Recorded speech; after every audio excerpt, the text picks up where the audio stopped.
Имаме септички јами, неисчистени улици, ѓубре во парковите и поплавени гаражи после минимален дожд, а тие ни забрануваат да сушиме алишта надвор.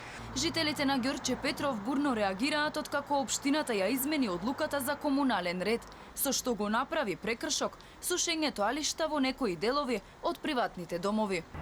Додека жителите на Ѓорче Петров се соочуваат со проблематична канализација, ископани улици и нефункционални одводи, општината донесе одлука да се забрани сушење на алишта во двор со поглед кон улица или плоштад.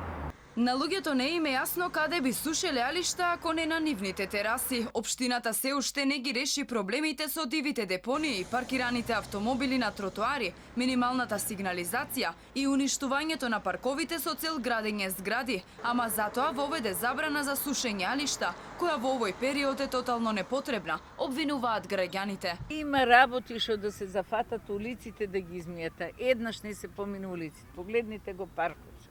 Има работи што треба да се до алиштата или до на балкон. Уште во 2000 година што се вика се служиме со септички јами. Јас мислам дека тоа не е во ред, сепак алишта треба некаде да се исушат. Каде тие луѓе ќе да ги сушат алиштата?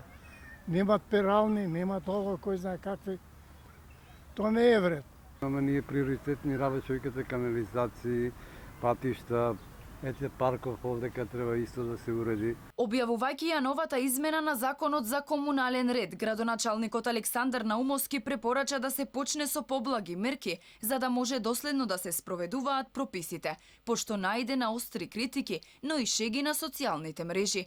Повеќето сметаат дека треба да се донесат клучни промени за напредок на општината, а не да бидат приморани да купуваат машини за сушење алишта, кога голем дел од нив живеат со минимални плати.